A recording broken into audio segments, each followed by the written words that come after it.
Welcome to Travel Tuesday with Teresa, the ultimate source of wanderlust inspiration. Join the journey led by your host, Teresa Belcher, founder of Honeymoon Islands. Welcome back. My guest today is Haryanti Jones from Visit Qatar. Welcome to the show, Haryanti.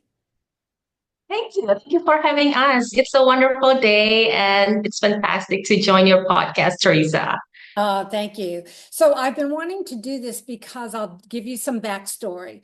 I have a lot of clients who fly Qatar Airlines to go to Thailand or Africa or wherever around the world, and they have to change planes in Doha, Qatar.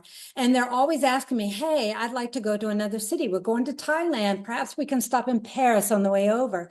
Well, that's a forced happening. We have to force that to make it happen. And it's not that easy if you're on Qatar Airlines, which by the way, gives you a really good price point. So it's not easy. And if you're changing planes in Doha anyway, why not stop over? So the purpose of this podcast is to showcase what Qatar has to offer for somebody who's got 24 hours or 3 days. Make Qatar a stopover on your way to another destination that you had planned on going to anyway. So it's over to you. Thanks. Thank you so much, Teresa. Hello, everyone. Welcome to Visit Qatar. It is a country where their people are rooted to their heritage, but they keep an eye open to the future of growing role of Qatar in education, economic, and culture. Sunny.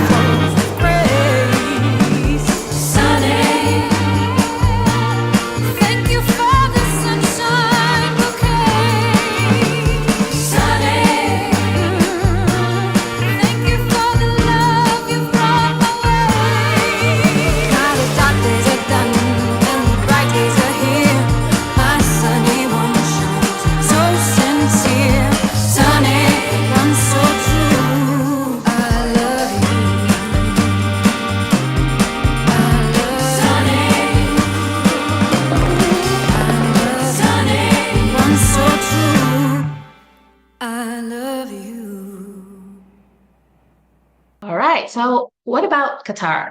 Where is Qatar? Qatar is in the Middle East. It is surrounded by the warm water Arabian Gulf, connected globally via Hamad International Airport, also known as Doha. Size is pretty small for a country. It's only around 4,500 miles square.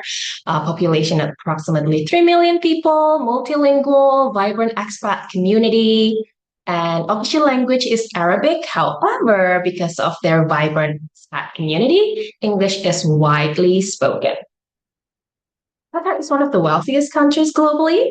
The climate is dry, subtropical desert climate, and Qatar is surrounded by the water of Arabian Gulf, and that makes Qatar not very hot like other countries in the desert, even in the summer. Warm, but not super hot. And time zone, Qatar is GMT plus 3, or if you're in the West Coast, it's your time, PST plus 10. Or if you're in the East Coast, is EST plus 7. Okay, Qatar numbers. Qatar is ranked as one of the safest countries in the world for 5 years in a row by Numbeo Safety Index. We get questions like, is it safe to travel to Qatar? What about women traveling? What about female solo traveler? Yes, Qatar is one of the safest countries, and you want to feel safe when you travel to different countries. And we also get questions like, what do we wear? What should we wear? Is there a dress code in Qatar?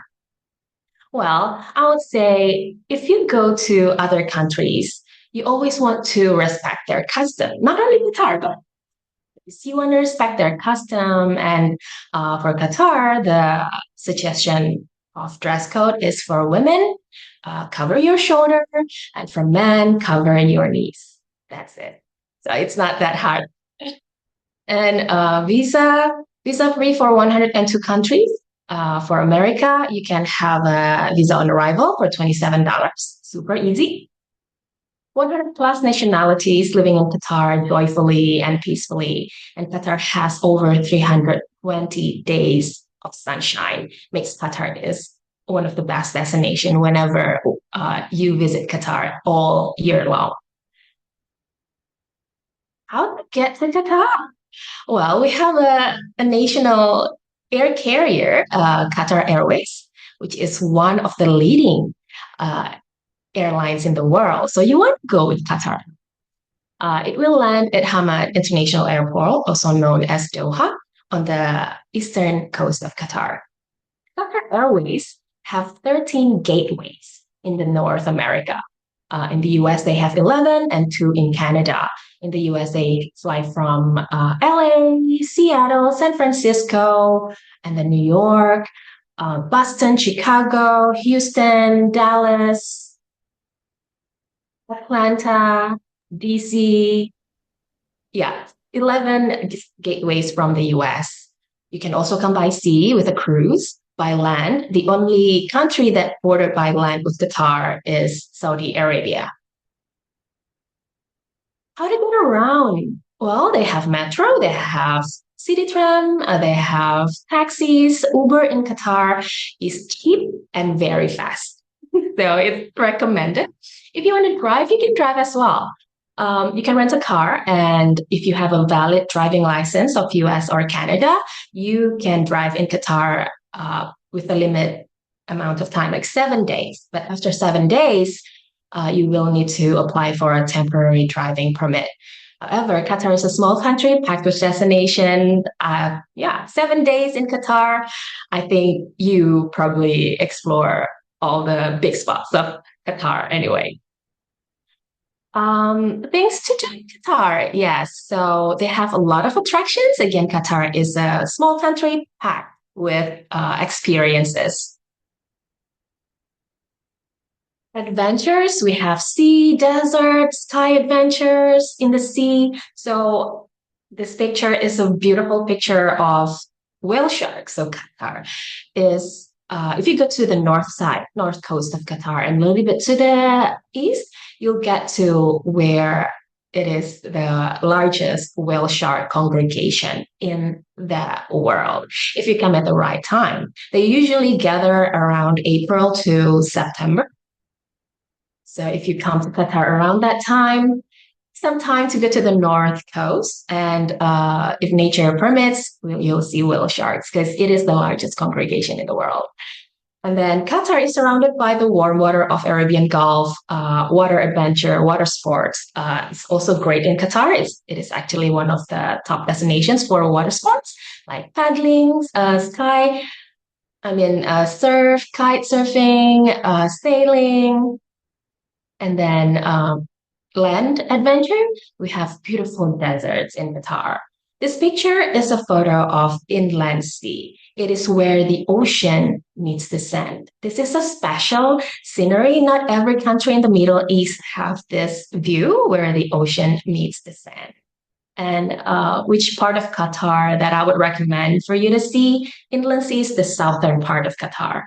And in this part of area, it's not just about the scenery. You can do camel ride, you can do dune bashing, paragliding, and there are resorts, like five-star resorts as well in that area. And Qatar has this Arabian oryx. It is the national animal of Qatar, and the reservation is around that area as well. And paragliding, parasailing, sky adventures, skydiving, hot air balloon. If you like adventures, there are a lot of options to do here. So Qatar is packed with great mix of experiences, adventures, cultures, nature, family activities. It depends on what your interest is or are. This is art and culture, National Museum of Qatar. It is a Pritzker prize-winning architect, Jen Noble, built this museum that looks like a desert rose. it used to be a palace of one of the ruler of Qatar at that time. And you imagine to live in there.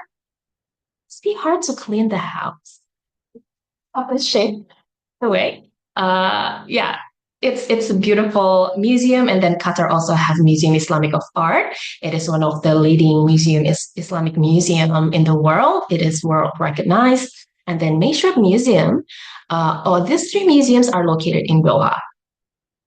It has the history of heritage houses in the heart of Meshrab downtown Doha.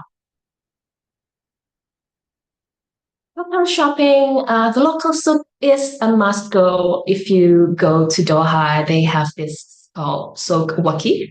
It is a traditional market. It's a mud up building, very authentic. And if you go in there, you feel like you're transported to the past because it's so authentic.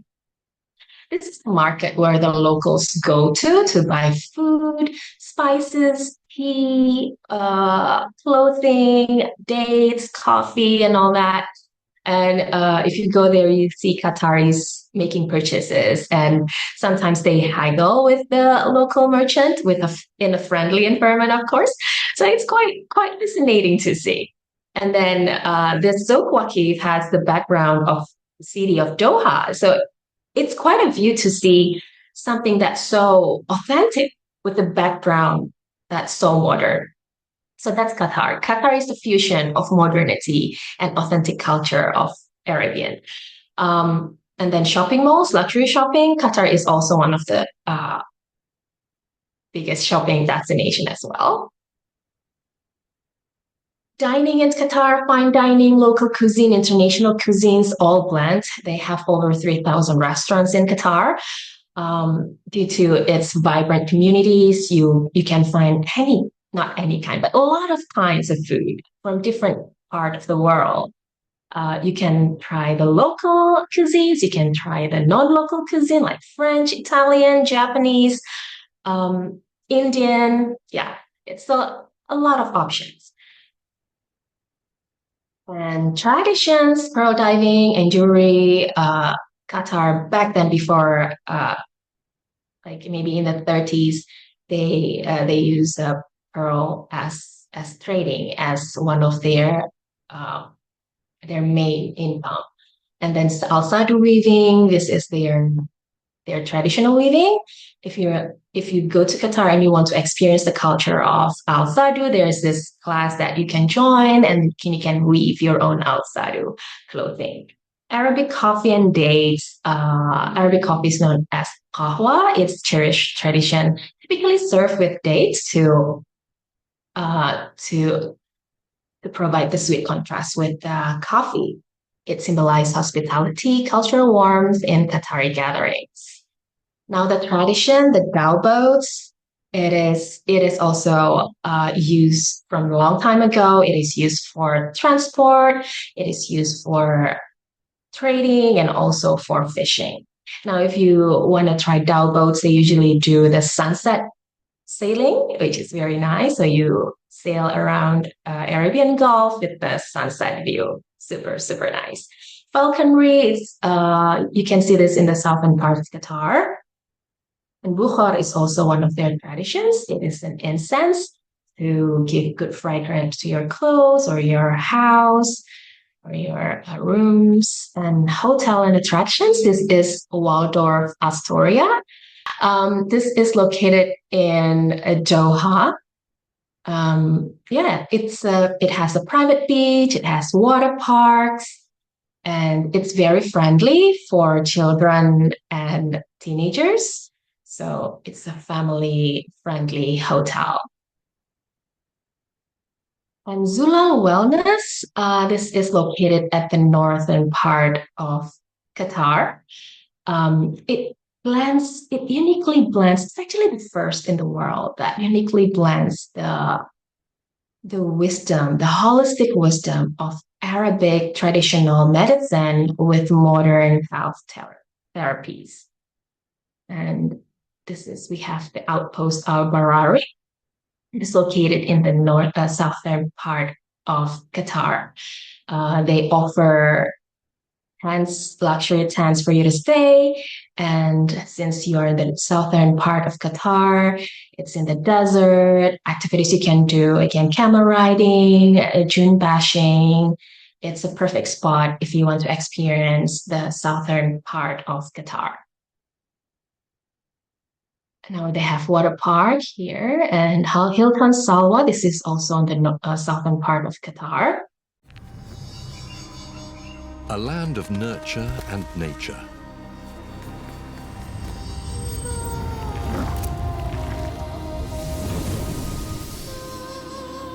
Of art and architecture.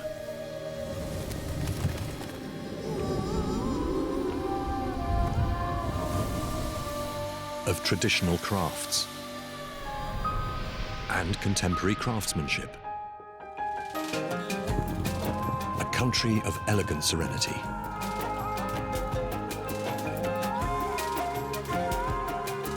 Where the wisdom of the past informs the most contemporary of visions.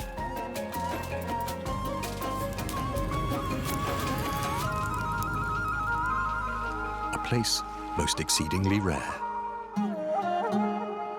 Qatar. Qatar is a great stopover destination because it offers mix of experiences. It's versatile destinations. I would say you can have great times if you have 24 hours in Qatar, but the sweet spot is 2 to 3 nights. So you can explore more about Qatar. And if you want to make Qatar as a standalone destination, we recommend within 3 to 7 days. Of course, we have an app. It's a Visit Qatar app that you can use to help you to navigate from one place to the other in Qatar. It's very helpful. And we have events. Qatar is the main or the leading event venue in the Middle East. They held FIFA Soccer World Cup in 2022, and they hold Formula One and Grand Prix annually every year. So Grand Prix is usually in April, while Formula One is usually in November. They also hold Olympic Games or world level sport games. And yeah, they do concerts from the classical to the pop. I just learned that Ed Sheeran is performing by the end of this month, and Michael Bublé is performing next month. Yeah, a lot of things to see and to do in Qatar. You can visit Qatar calendar to see what's coming. So you can visit or enjoy one of them or more. Yeah. So that's about Visit Qatar. I hope you enjoyed the presentation. Let Teresa know if you have any question. That was fabulous. Thank you so much for the Yeah. presentation. Qatar has so much diversity and so much to do, and I don't think people really understand that, because when they're trying to cram in a European city going to Asia or Africa, it's not easy. They're going to have, if they're flying Qatar Airlines, they have to go through Doha anyway and backtrack to Europe, and we're forcing it to happen, and it's costing so much money. Why not utilize Qatar and do everything Qatar has to offer? So I hope everyone out there was inspired by this podcast. And if you are and you want help planning your vacation, please reach out to me. I'm Teresa from Honeymoon Islands, and I'll leave my contact information below. Until next time, if you can dream it, we will create it. Bye. Bye. Stay tuned for more episodes that will unveil new horizons and immerse you in the beauty of global discovery. Don't forget to like, subscribe, and hit that notification bell.